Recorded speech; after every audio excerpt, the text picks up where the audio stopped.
Welcome to the edition of the NITheCS Colloquium. The name is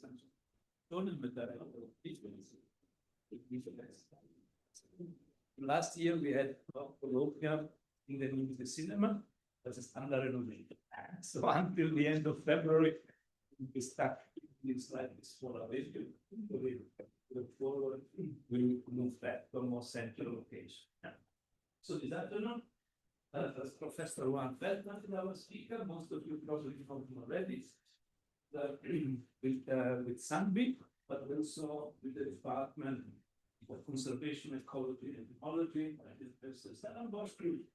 And now today is probably proposing to us a very exciting new institute center that working really hard to set up. So it will be Thank you, Francesco. Hi, everyone.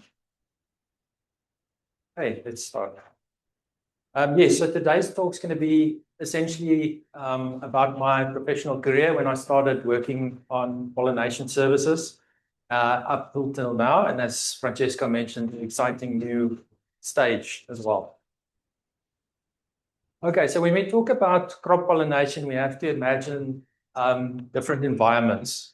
So you can have a monoculture, that's the picture in the corner, or you can have more mixed cropland, and then you can also soften some of those monocultures by adding a flower strip. So this will all influence the ecology around the croplands, and this will have an effect on the pollinators.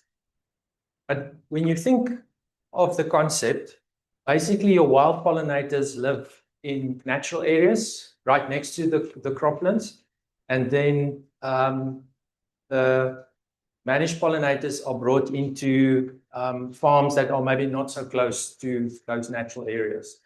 And the one is an ecosystem service, and the other one is a managed service. So if we think of a hypothetical cropland, the gray blocks, and then also natural areas, the green blocks. So essentially your pollinators have to leave the green blocks into the cropland to do their thing. An environment like this would allow more equal movement of those pollinators, but any farmer will tell you that would be quite complicated to harvest because now you have lots of small little crop areas. So we almost have two opposing forces. Here's an example of an experimental plot where you see different crops being grown, and then also the landscape. If you look there in the back, it's also a patchwork of different environments.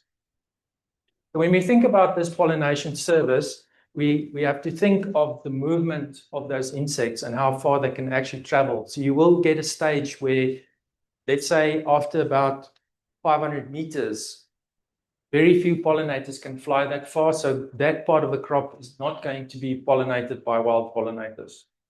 And we did this paper. It was led by a former postdoc of mine, Luisa Carvalero.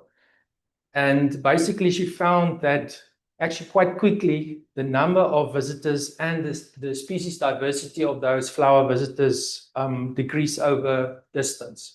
So yes, wild pollinators can give pollination service that is of economic benefit to people, but we have to realize there's limitations. It's not available at very long distances from those natural areas.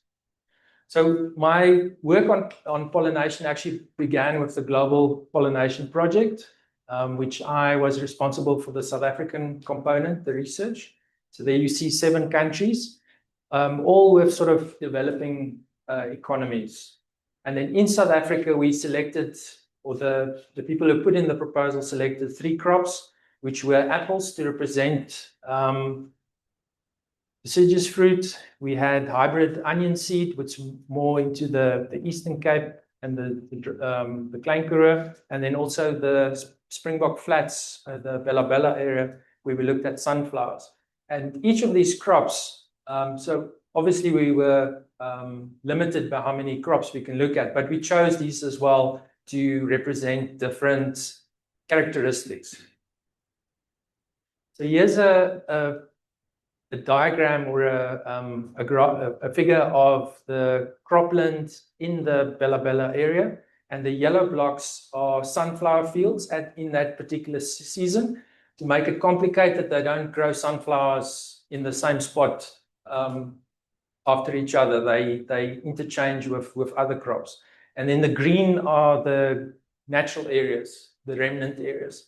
So you have actually quite a low percentage of natural areas. You have your target crop and then other crops. And these crops could potentially not even need pollinators. So it's a really complex environment.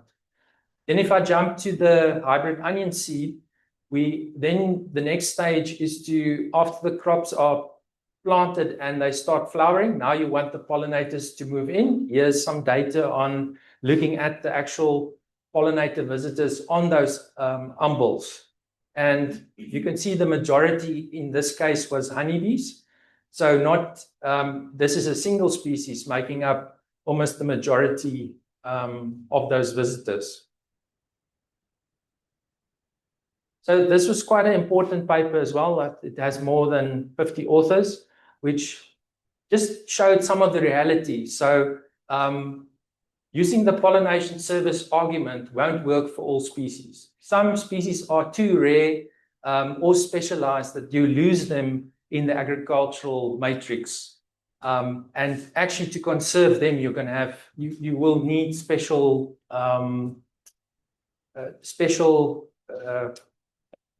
things that you do to improve the habitat for them. So we need, using the ecosystem service argument is not a replacement for conservation.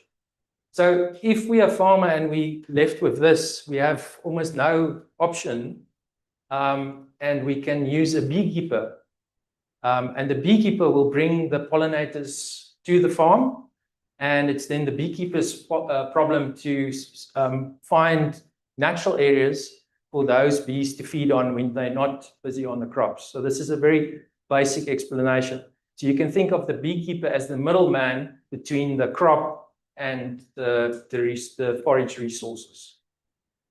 So this is another way of looking at it. So with the agricultural system, if we look at those crops that need insect pollinators, we can divide it into two streams, either using wild pollinators and then some of the constraints like I showed in the previous slides, or managed pollination, which is mostly done by honeybees. And so these depend on different things, which I will show more in the talk as we go. And this is a commentary I wrote a few years back now, where I actually just made a point of saying that we have the wild pollination service and the managed pollination service, but if we step a bit back, they're actually not that disconnected. And when you look at if you look at the,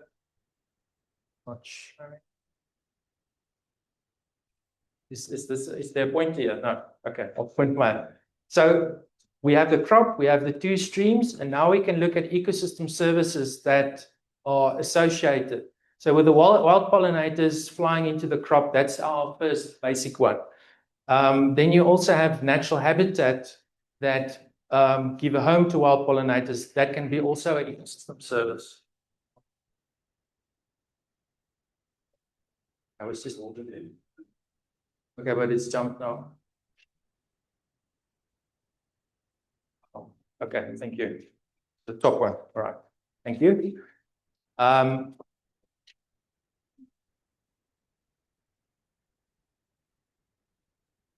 And then the graph on the side, we could also have to think of it as gradients. It's not a yes or a no. It's not binary. Basically, if you have certain conditions, it's going to be maximum conservation value. And then if you move in the opposite direction, where you artificially feeding your pollinators and all of them are managed, then we're not using any ecosystem services. But in between, there's a rich variety of different conditions, and we have to keep that in mind. And this was my PhD student, Flo Marchelas, now already quite a few years ago. And in his PhD thesis, he actually mapped all the different stages of keeping honeybees, the different resources that are needed. and broken down into his chapters. So yeah, there's a lot going on here, but essentially the food depending on the food, influences the health of the bees. That will then influence them doing crop pollination, but they also have to be at a certain condition. And if you don't do pollination, maybe you want honey.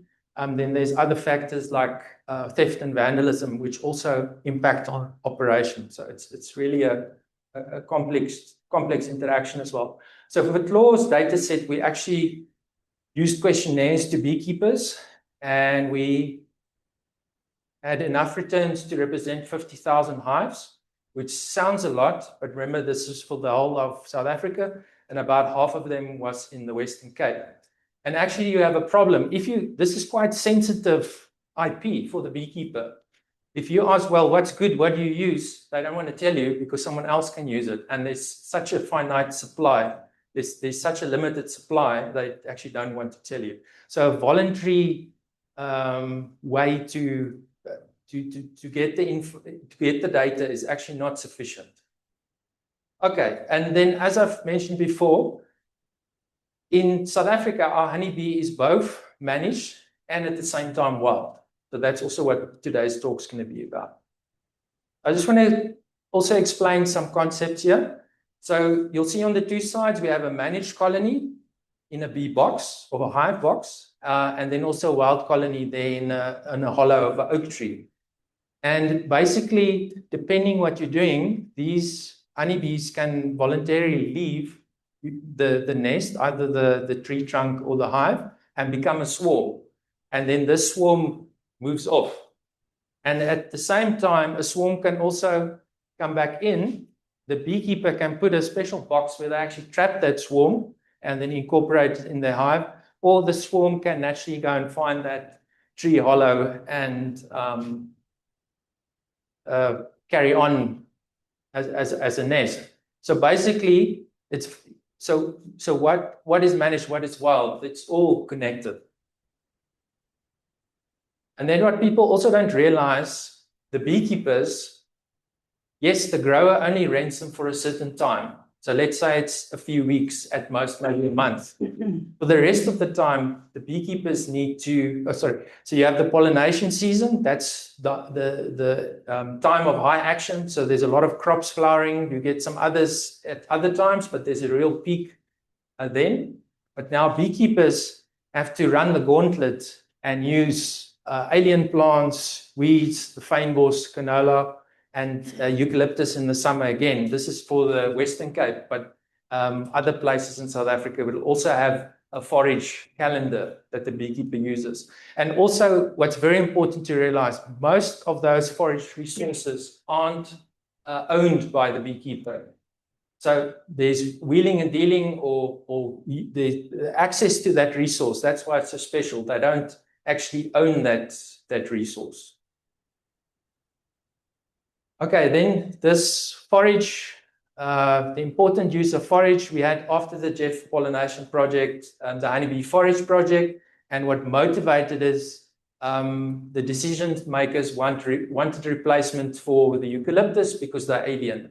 And we did this work. It was two students, a PhD student, Flo Mashahela, and a MSc, James Hutton Squire, and they compiled lists of plants used by the beekeepers from questionnaire data.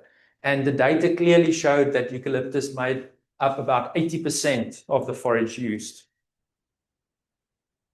So then also Willem, which I'll mention later again, is a resource economist that works first at the CSIR, and we started working together when he was there. Also now almost 20 years. And now he's at Stellenbosch University. But when we did this work, we wanted to value so we all know, people say eucalyptus uses a lot of water. So that's a cost to society. It is using water that could be used for something else. But what at the same time, which people don't realize, we get an indirect ecosystem service because those eucalyptus support 80% of our beekeepers or their colonies. And the two scenarios here, what we did is if we had to replace that forage by either feeding bees which isn't ideal, feeding them pollen supplements and nectar supplement. That would be a certain cost. And if you had to cut down all the eucalyptus and replace them with fynbos species, the cost would be so much more.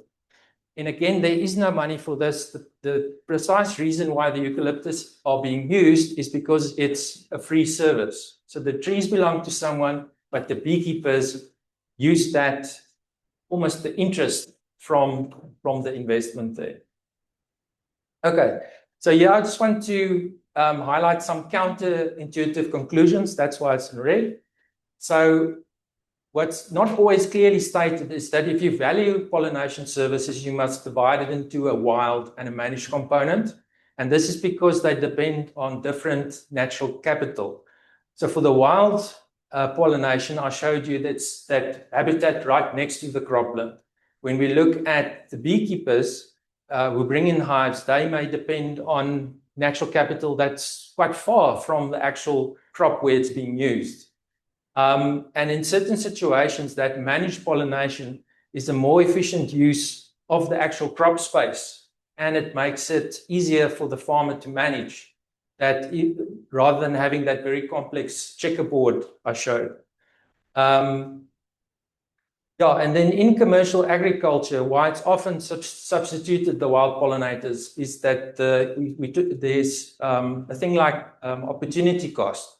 So the farmer is trying to maximize profit, and therefore they farm, they're trying to have as many hectares of crop as possible.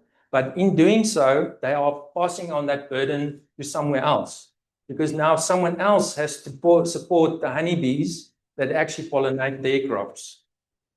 So also we've got to move past this gut reaction of exotic is bad or indigenous is better. There are certain situations where the reality is just there isn't a different forage resource to eucalyptus, and we have to look at more clever ways of dealing with invasion. We're still not removing all forage that is needed. So this is this hidden ecosystem services I'm supporting. We know certain things are supporting economic activities, and we have to guard against anything that threaten those economic activities, because it's connected to jobs and food security. And then in real life, a mix of strategies is usually the best, so that one has different options. Okay, then I quickly want to talk about this paper. So this was also my first big paper in 2008 with Willem, and then also a apiculturist, Mike, also, who is still working at the Agricultural Research Council. And essentially, this is already a multidisciplinary team, because you have an entomologist, ecologist, a economist, and then also an apiculturist or someone in agriculture. And we used, there are several ways that you can value the pollination service. And here, this production value of the crop, that is basically a sum. It's the total tons and then the price per ton. And if you do that multiplication, that is the production value of a crop. So some unrealistic ways to value the pollination service is to use an all or nothing approach. So saying the crop's worth so much, so the pollinators are worth so much, or the service. The other is to say, well, the value of that is just what you pay to the beekeepers. So that's right at the other end of the spectrum. That's way too small. So the other methods that we then used is a insect dependence factor times with the production value approach. So that's that middle one. And the theme of that paper, which was the first to use that method, is the cost to replace. So we worked out theoretically, if you had to do pollination with hand pollination or blowers, and I mean, it's not really feasible, but if you put if you do the costing, that could be a replacement cost that you would need if you lose all pollinators. But that replacement cost one isn't that realistic, and there's not always the necessary data you need. So this data shows for the more normal insect dependence factor and production value approach, or the proportional production value approach. And you see here crops, this is their value, and ones down here either have a low price or very little of them are produced, and then ones up here, it's the opposite. And here, for example, macadamias, if we look at how much pollination these different crops need, you have either little, modest, great, or essential. So essential is about a 99% or 95% dependence on pollination. So it means you lose 95% of the crop if you don't have the insect pollinator. And then if there's many hectares, that'll be quite an important crop when you start doing the accounting. I just want to point out something like tomatoes don't really need pollination. It's only like a 5% difference or improvement, but there's so many hectares of tomatoes, that's why it's sitting high up there. And then if we counted all the crops together, in 2018 for that year, it's $1.5 billion for what that the pollination service is worth, or 42% of that production value. And this is an article we published, and it's in this special issue. I think we're now at 6 papers in the special issue, trying to show these different either evaluation or actual pollination service and so on. So I want to ask this question: how many honeybees do we actually have in South Africa? So from Flor Mashiala's PhD thesis and the forage questionnaire, we could only survey about 50,000 hives. Then in 2020, some government registration was, the database recorded about 160,000 hives nationally, of which 77,000 was in the Western Cape, and there's sort of an unofficial rule: a third of the managed honeybees on the Western Cape, and the other 2/3 is the other subspecies, which I'll come to just now. So roughly, we sort of estimated that there's maybe anything like 450,000 managed hives across South Africa, but it's not definite. And as I said, it doesn't work to get questionnaires to get the data. And this registration is a government requirement, but it doesn't say what they keep their bees on. So it's only a number. And again, I want to stress, Apis mellifera is both wild and managed in South Africa. So here we have data from iNaturalist for the Cape honeybee, Apis mellifera capensis, and then for the summer rainfall honeybee, or the savanna honeybee, Apis mellifera scutellata. And these two species, there is a hybrid zone between where they have some mixing, but as a rule, you're not allowed to take capensis bees north, because they cause what is called the capensis problem, and they take over the other colonies, and then it becomes dysfunctional. And this is a permanent problem we've had in South Africa since the 80s. So just quickly on iNaturalist, because I'm a big fan, if you don't know about it, please join this initiative. All the iNat data goes to GBIF, which is the Global Biodiversity Information Facility, and it's growing as well. So it's fun to be part of a movement that's growing. And there you can see in 2024, it's already 6 million observations per month and growing. And those funny peaks, that's the Northern Hemisphere summer when everyone's out taking pictures. So we want the Southern Hemisphere people to take more pictures so that we can fill up that jagged tooth. Then I want to show some work on the pollination demand. And this was work with Willem de Lange. It's a paper we're writing up now. And also the same problems applied. What data can we use? So just to why it's pertinent to ask that question is because the number of hectares of pollination-dependent crops are increasing. If you look worldwide, fewer and fewer crops, or smaller, the amount of non-pollination dependent crops is declining because they're usually not as valuable or profitable, and it's being replaced by crops that do need insect pollinators. So here we have data for macadamia. So here we would need actually quite a few managed honeybee hives, but as it grows, we're going to need more hives. So how do we determine how many pollination hives are needed? So there's economic models you can use to project the number of hectares, and Willem is a very good understanding of that. And then we can also split based on geography into the two subspecies. This is an assumption.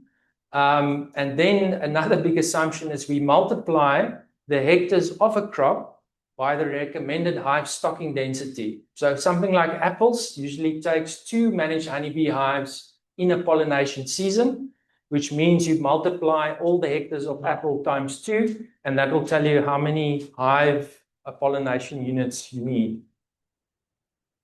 So here's the latest information from Department of Agriculture for the number of beekeepers and number of colonies, which is more important for the different provinces.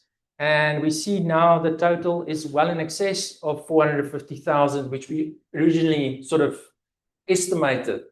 And I think there still would be some beekeepers who maybe aren't registered. So that could be maybe closer to 500 or 500,000 managed honeybee colonies in South Africa.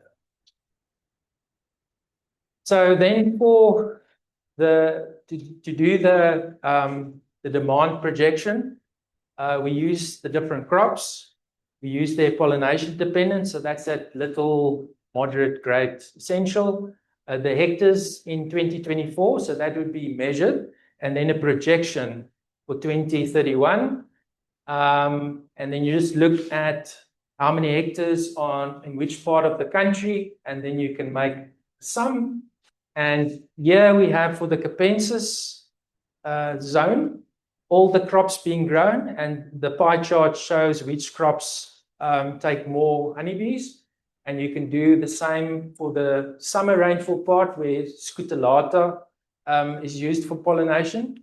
So the two are different, which can be expected. And you can also plot it as a graph. So when we talk about demand, are there certain times of the year where we have quite a peak in how much pollination we need? So for the 2 lines, Capensis, there's not such a pronounced peak, but for Scutellata, we found quite 2 distinct peaks. But then already Mike also argued with us, this doesn't look right. So what can go wrong? Because these are estimated numbers, we can estimate the stocking density. So if we say 5 hives per hectare based on expert advice, but in practice they maybe use only 1 hive a hectare because it is quite an attractive crop for honeybees, we completely overestimate the number of hives used. Same when you go into low. So that could be a problem. The other one is the estimated flowering time. So we could have regional differences. It becomes quite a detailed calculation then. And then as well, the split between Scutellata and Capensis, because to this day, there's not proper data on where the actual hybrid zone is and if it's moving up and down over time. It's a big gap. But my question is, why must we estimate when we can actually census? So for very long, these 2 parts have been thought as separate. You have a grower that grows a crop, and you have wild honeybees and natural habitat and modified land which support them. And I've talked about the beekeeper that sort of links these 2 environments. But we don't know how many wild honeybee colonies there are. We don't know how many are being trapped by beekeepers. And then we also don't know how many are being used for crop pollination in a given year. And especially this last one, that's what I mean with the census data. Surely we can get that data. So the solution is that I would propose that growers declare the hives that they use in a season. There is, for example, for deciduous fruit, statistics on how many trees are grown in a particular area. So it wouldn't be it would be area-wide data. It wouldn't be for specific farmers, so there shouldn't be a problem there. But it would really help doing the economic valuations and the pollination demands work that we want to do. Okay, so yeah, and the most important point is then we would know who is the biggest user of the pollination service. And we'll get to that in the next slide, because remember I showed that the users of the pollination service are being supported by resources far away, which are brought into them. So we have a disconnect. So if something happens there, if that's not done sustainably, then this pollination service is going to disappear. So how do we link those two areas? So this was we called it the GT project, and it was funded by Nedbank for 2 years. And it sort of was nice in that it gave sort of an open book for research that we did, but it was mostly other parts, mapping landscapes and extension work and so on. So it was only for 2 years. We looked at 2 major landscapes, the Garbou area and the Langkloof, and it was data for specific landowners. And this is going to be very busy. You don't have to take in all the detail. I just want to show a few points. So we have forage areas, let's say in Garbou, and we have crop hectares in Garbou. Hives are supported here during a time of the year, measured in months. Here, hives are used in the crops in weeks. And if there isn't enough hives in the region to support that, that means those hives have to come from somewhere else. And this is this term I've coined, a pollination footprint. So how much do you use, and how much can you supply yourself, and how much comes from somewhere else? And why I want to do this is to make this feedback loop, that we make sure the forage areas are supported. So this is an existing principle for people who manage water catchments, because the downstream user wants the water, but the upstream landowner is actually managing the veld or the natural vegetation that influences the availability of water. Yeah, so they are linked. And then you can go one step further. So beekeepers who are actually trapping swarms, they are using honeybees that are available, but then you can also have beekeepers who split hives, and they could put bees back into the system. So this is something else we want to look at. Do you get a credit? So you're putting more bees into the general pool, or are you trapping a whole bunch of hives and taking them out of the system? So the growers at the moment are not required to declare their use, but we can answer that question if there is census data available. And they don't have to tell us what they pay beekeepers, but the payment there is not sufficient to make sure that that pollination will always be there or be maintained. And we actually need money to go from the growers to support the off-site resources that actually support the whole wild honeybee pipeline into the managed honeybees. And as I've mentioned, the beekeeper doesn't own this most of the time. So there's no sense in taxing them more. They can't do that.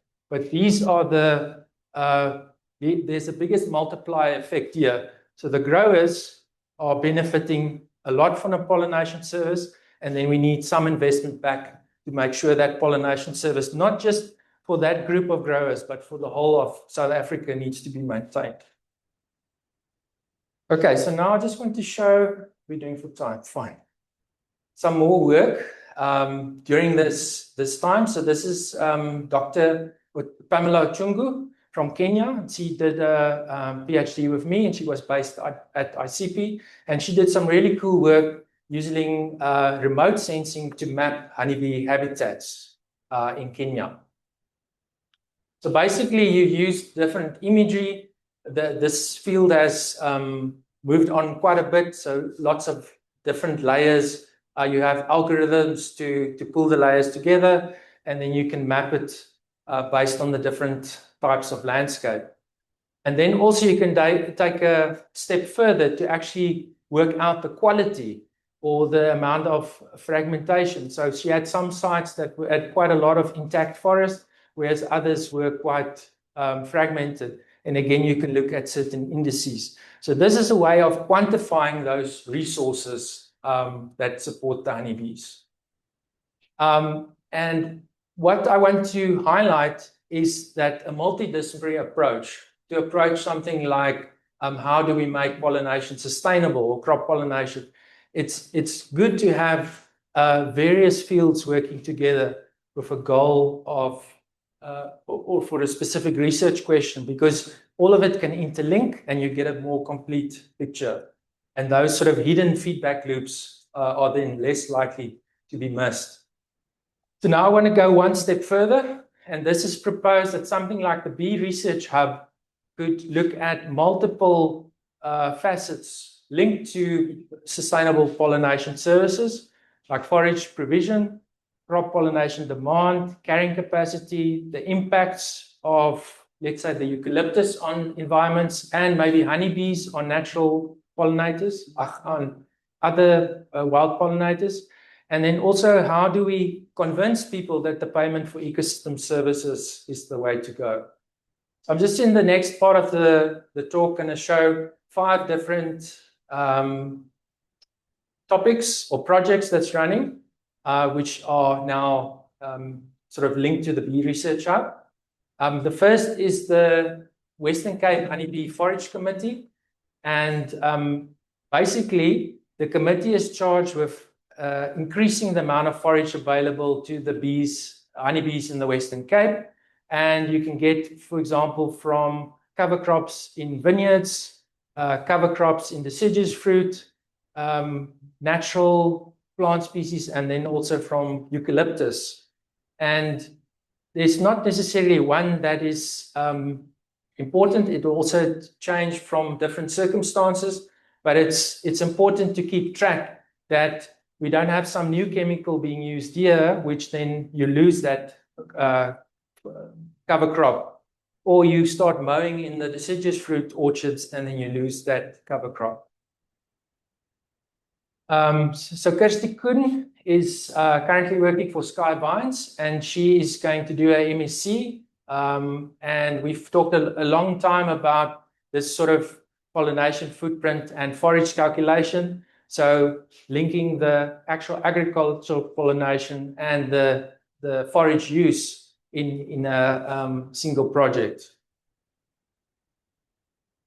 And again, with that, the take-home message is we have a whole year that those bees have to be supported, but the grower is maybe only renting them there. So to have bees for 3 months, we have to make sure they have food for 12 months. Then I want to talk about something else. So this is a bee pirate. This is another project we're starting. And essentially, this species is an ecosystem disservice. So it's a native species. It lives near crops. And what happens, the beekeepers bring their bees in, and these pirates hunt the bees. And it's not necessarily just the bees they catch. They also scare the bees, so they don't fly out their hives, and you have reduced honey production and reduced pollination services. And Atendile Milwana was my MSc student this year. She's just finished. She wants to work on this project. And I just want to show this picture. So here we have a bee pirate who's caught and killed a honeybee, and it's just a hole in the ground like that, and it drags the bee in there. So it's one wasp, but it can have quite a big impact on the foraging of a hive. And here we have a picture from bee pirates in Namibia, and that was a catch within about half an hour. So the environment, it seems like for some reason, bee pirates are suddenly becoming more and more of a factor for beekeepers. Then also the other side, so I have Professor Sirk Geerts here, and then also we have another colleague at Saasveld, Lina Kutsia, and Catherine really wants to work on honeybees in the Oudtshoorn areas, and specifically, are they causing an impact in those resource stress environments? So if it's dry, to the other pollinators that also depend on those resources.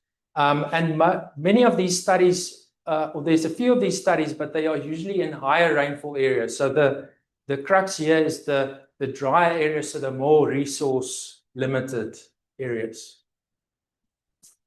Then I also want to mention Arne Stander, who's an entomologist at Babylonstoring. He was also my student a few years ago, a decade ago. And Babylonstoring has a fantastic tourism exhibit called Byzantium. And if you haven't seen it, please go see it. It's really amazing. So now you are sharing facts with the public. It's interactive. And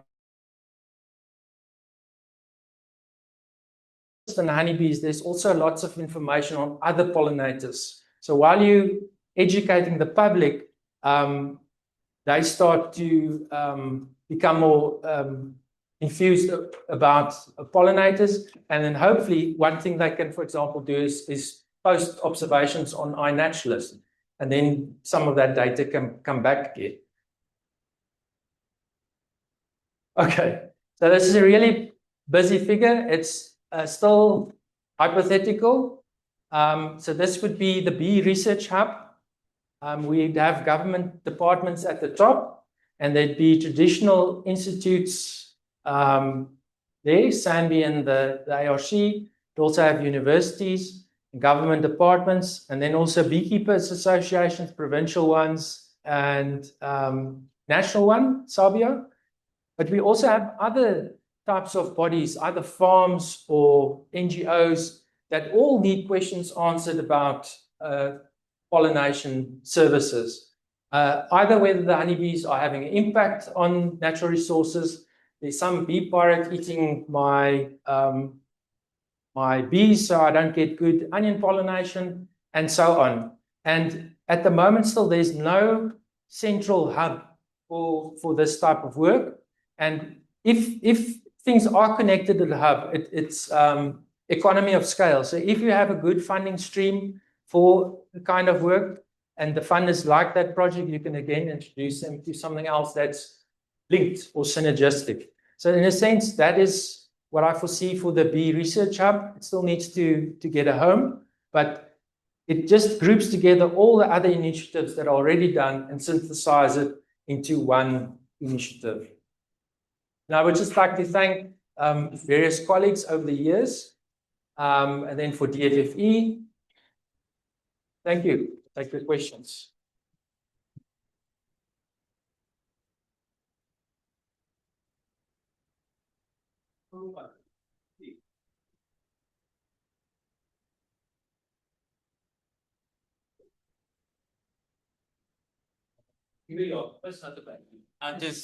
Sorry, Prof. I just have questions on how you said there's estimations on how many hives can be used per hectare. Now, my question is, don't they have like a way?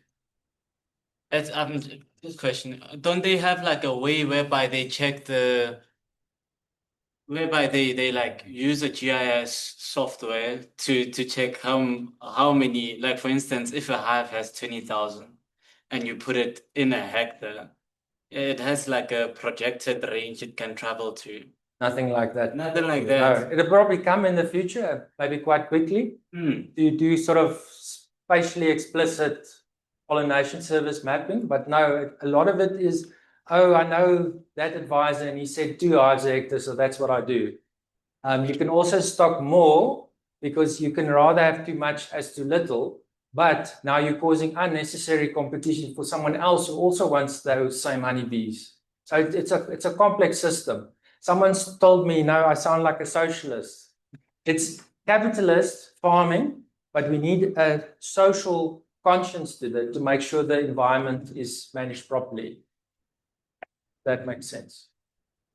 The last one will be the ones you said when you're moving you said there's certain bees that they are from the Western Cape, and as you move them far up north, they cause some confliction. I didn't hear you properly there. So the Capensis honeybee has evolved that the colony can survive a queen loss. So because it's the stormy Cape, those honeybees are also adapted to fly during cooler conditions and windier conditions. So they're made for the winter rainfall area. But that survival mechanism where they can replace their queen. So the workers, without being mating, they can produce new workers. So and they pretend to be the queen. They have, sorry, I've got other colleagues who will be horrified how I'm explaining it, but essentially, if you take them north, they all pretend to be the queen, and now the colony stops working, and it's producing more and more KBs. So the others, a honeybee only lives about 30 days, depending on how hard it works. So the Cape honeybee hijacks the summer rainfall colony, it produces more, and then it becomes dysfunctional. And that problem can only be solved by killing all honeybees there when it's infected. And no beekeeper wants to do that. And so it's a big problem. And I've heard someone, or there's a proposal to take honeybees to Namibia from the Cape. So it's someone who wants to get paid for pollination and take them over, and we pass on the same problem we had in South Africa to Namibia. So hopefully it will never happen.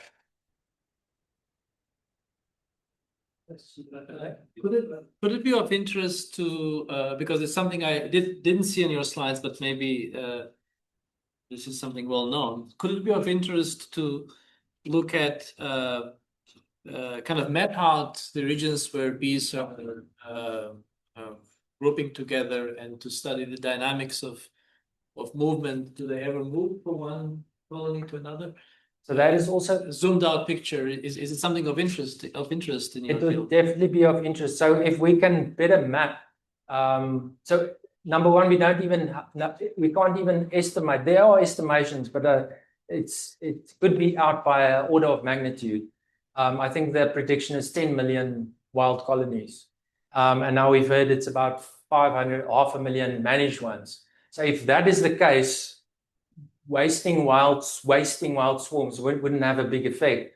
But if the population is much smaller, that could have quite a bigger consequence. So definitely it needs more investigation using modern technologies, different fields maybe it's mathematical modeling to try and work out the dynamics. But I know depending on the summer rainfall and the forage, you have colonies growing and then splitting, and then they'll fly in their masses to the northern part of South Africa. So our bees can even come from other parts in SADC. And it's only the Cape honeybee that's quite limited here when we have the winter rainfall area. But yeah, those dynamics, there's almost no work on it, which is surprising. It's one of the most important insects that there are.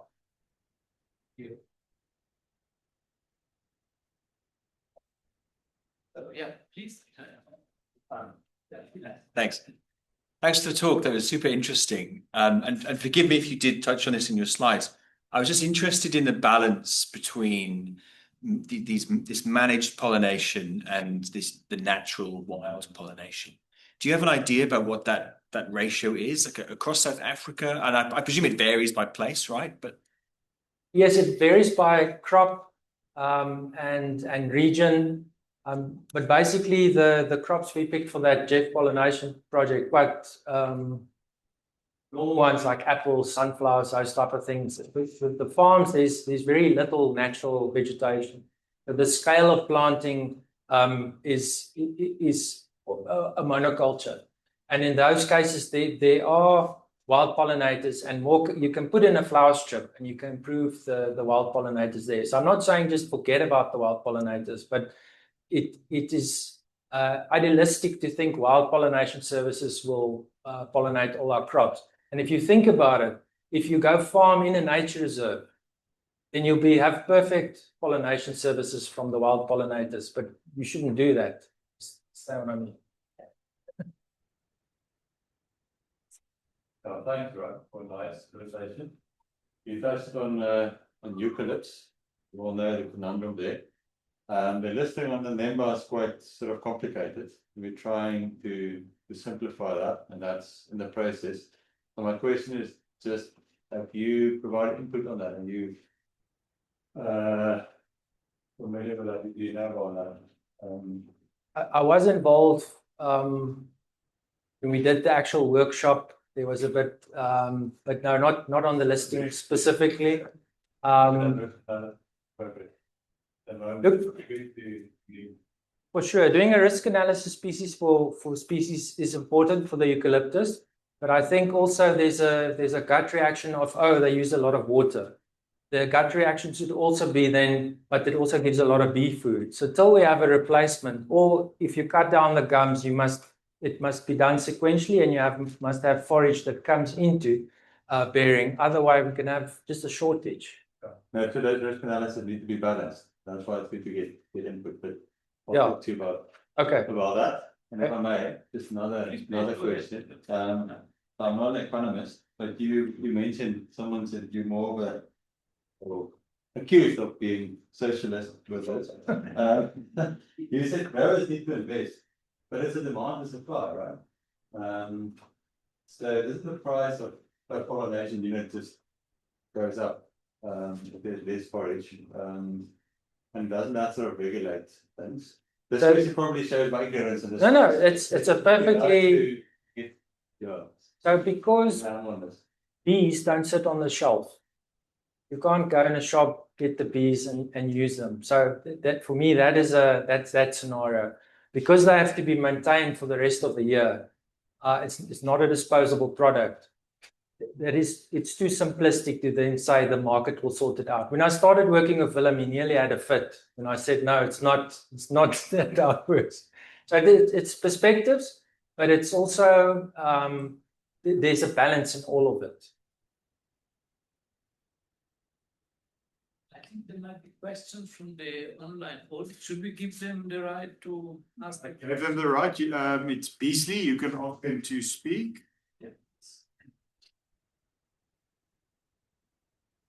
They are still muted. There we go. Much for the opportunity.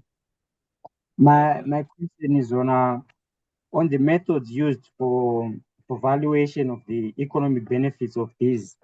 I mean, I saw you cited some papers in your presentation, and surely I will have an opportunity to go through the papers. But I just wanted to get a rough view from you directly in terms of the mathematical methods that are used to quantify these. I just wanted to have a rough insight on the mathematical methods that are used to quantify the benefits of these. Thank you.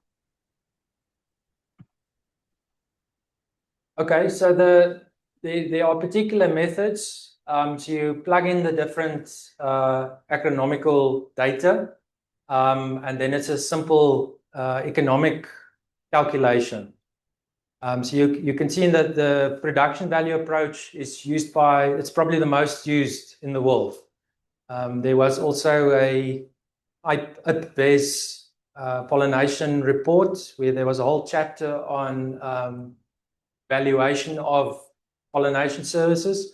So the method isn't there. I don't quite understand your question.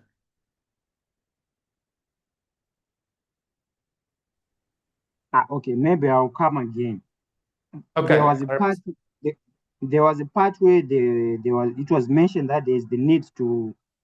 Okay, there's a part of sort of a paper which is the title Valuation of Pollination Forage Services provided by eucalyptus, something like Yes. that. So I was just interested in the mathematical methods that I used to sort of value. Yeah. I'm not So in that specific paper, we used the replacement method as a valuation method. So instead of so then you would how the replacement method works. If something's value is connected to how much it would cost to replace that input, which would be the eucalyptus, and then you would have a scenario of how you would replace it, either planting plants or feeding, supplemental feeding, and then we work out what that costs per hectare or what that costs per hive you have to support. So that's how we arrived at that calculation. Thank you. Okay. There's one more question, please.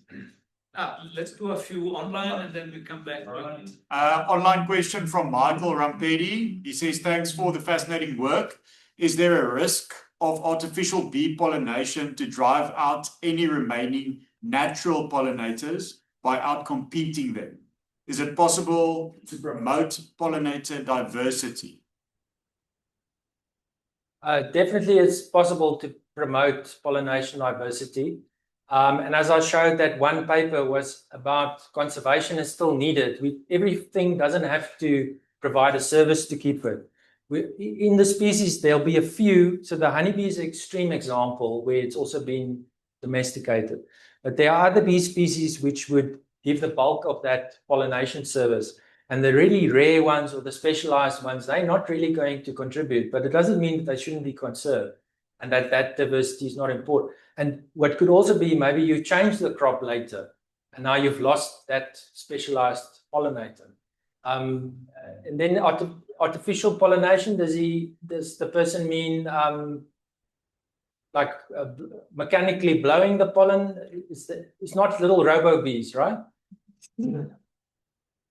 But yeah, I think it would be still a challenge to get robots to pollinate our crops, but I'm sure people are trying to do that as a backup strategy. And it's an interesting concept, but I hope I don't see that ever. I love pollinators. I'd like them to still be around. I think there was another question. Yeah, if I may. Let's sort of a broader question. Where you see, what's the vision of this bee research hub in terms of focus? Is it just honeybees, all bees, or is it even more broadly crop pollinators? I think it would definitely be more broadly. I think the honeybee things probably have more momentum. But I think there is a place for alternative pollinators. But you also have to ask yourself, so if you now manage another pollinator species, is that really a big improvement? I mean, maybe functionally you have another type of pollinator, but it's some pollinators will just be limited, that you can't they can't pollinate the crops at the scale we want. Otherwise, you must go to the grower and say, well, if you're not going to pay for this service, then you must change your farms and you must do your own pollinators. That could be so it's taking it into reverse. So we're taking the bees away from the landscapes and so now you must put them back in and pay for that. And I can promise you that's going to cost more than supporting resources somewhere else. But to your question, yes, it's broadly. And you also, pesticide poisoning affects honeybee just as other pollinators. You have a nice attractive crop sprayed with the right thing and it just kills everything that flies in. So definitely other things are also covered.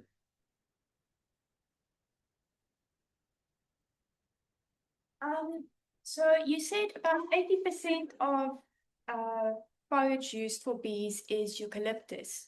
Now, do you know how much of that eucalyptus is designated eucalyptus plantations, for example, for timber, and how much of it is escaped eucalyptus in areas where it should not really be? That is a good question. I don't know if there's precise data, but it's likely that 50% or more is actually in the wrong place. And actually, the plant invading is bad, but because it's invading, it is producing bee forage. So that's why it's so tricky to manage. It's literally two opposing forces that have to be managed. And I fully support. So a first step would be just to map all eucalyptus and encourage people to get eucalyptus into certified gum lots, which I talk about. That'll be a step towards improving the situation. But one has, if it's mostly eucalyptus, that means for all the eucalyptus you cut down, they'll have to be replaced somewhere else. Good question. Thank you. Can I just ask a clarification about the other question? The way I understood artificial pollination was that it was pollination through human intervention.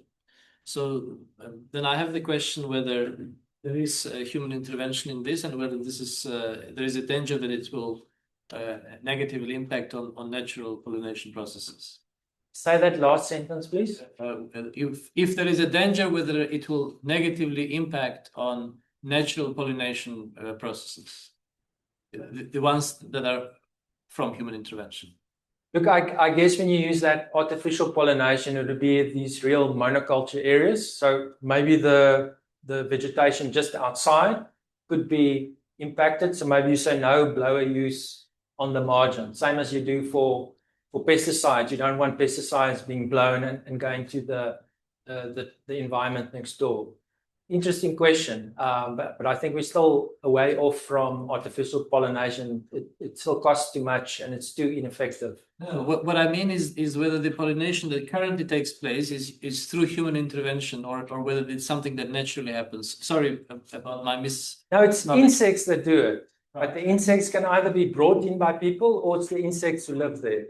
Right. And yes, the bees you bring in can have an impact on the pollinators there. That one has to look and quantify. That's also one of the research topics in that bee research hub. Sorry for the confusion. There are no more questions. Then, thank you very much. Unfortunately, we are now it's okay. It's okay. We stop for this. Okay, no, 100%. We have a plan B Okay. that we will do. And when we are talking about bees, some fairies pollinated some snacks and drinks from us.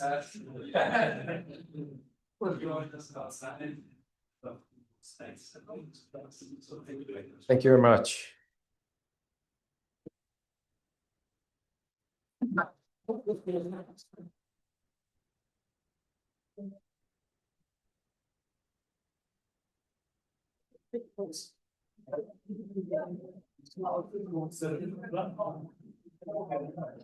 So, piece of conservation.